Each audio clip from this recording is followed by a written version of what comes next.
Ние на овој ден сплотени и достоинствени се обидуваме да ја подигнеме јавната свест за потребите на листа со телесен инвалидитет. Ова година многу напорно работевме на две теми. Едната е пристапноста и втората е, како што и денеска ќе имаме овдека презентација, и втората е ортопедски помагала. Во теке носење на закон за градење, нашиот сојуз со интензивна комуникација со Министерството за труд и социјална политика се обидува преку своји предлози и сугестии да го подобри текстот на законот во однос на овозможување на пристапноста, бидејќи архитектонските бариери се основна пречка за целосна социјална инклузија на лицата со телесен инвалидитет. Најпрво, дозволете ми да ви честитам и да ја поздравам одбележувањето на денот на лицата со телесен инвалидитет на Македонија и меѓународниот ден на правата на лицата со посебни потреби 3 декември. Меѓународниот ден на правата на лицата со попреченост и денот на лицата со телесен инвалидитет на Македонија, кои имаат за цел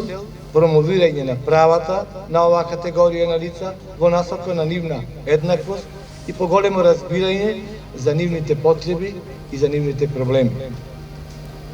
Целта на овие напори е подобрување на благосостојбата и квалитетот на животот на оваа посебно ранлива категорија во сите сфери на општественото живење. Одбележувањето на овие два дена има за цел да го сврти вниманието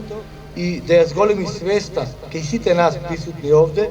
за потребите и проблемите со кои се соочуваат припадниците на лицата со посебни потреби во нивното секојдневно живење. Со цел посветено и одговорно да работиме на надминување на бариерата со кои овие лица се судираат, заеднички да се избориме со предрасудите, да создадеме услови и можности за нивна поголема самостојност и независност, а со тоа нивна поголема инклузија во општеството и активно учество секаде во општеството. Остварувањето на правата на лицата со попреченост подразбира превземање на низа активности и мерки кои ќе овозможи реално остварување на правата на оваа ранлива категорија на лица и подобрување на нивната состојба и квалитетот на животот. Како што се соодветен медицински третман, образование, потребни социјални услуги, можности за вработување и стабилен приход, поголеми можности за нивно вклучување во општествениот живот и социјална интеграција. Во оваа насока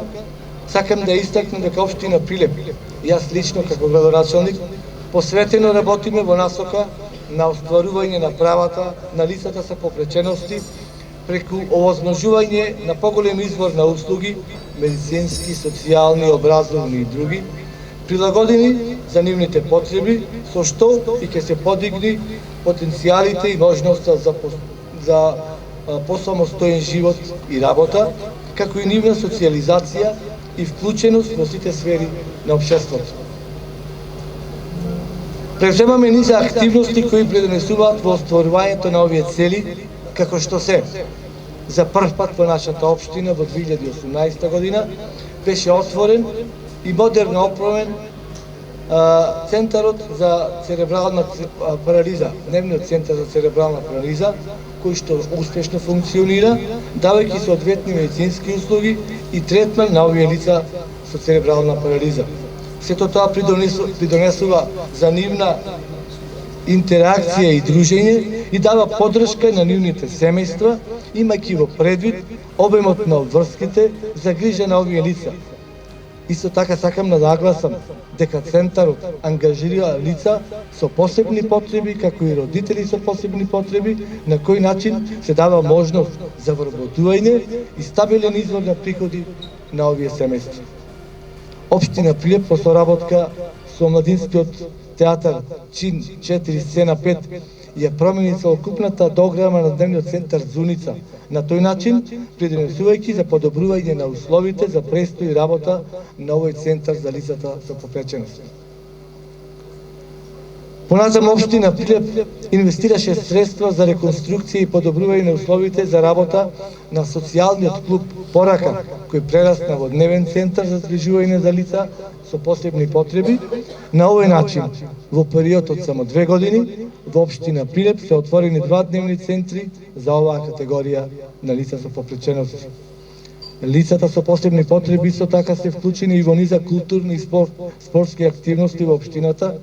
со цел нивна социјализација и инклузија во културното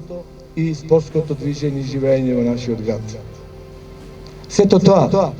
почитувани, како општина и во иднина, ќе продолжиме да работиме за изнаоѓање решенија кои значително ќе го подобрат условите за живот на лицата со попреченост и на лицата со телесен инвалидитет. Ќе продолжиме и во иднина да поддржуваме активности и мерки кои ќе имаат за цел подобри услови за живот и работа во нивната поголема социјализација, интеграција во нашата локална заедница.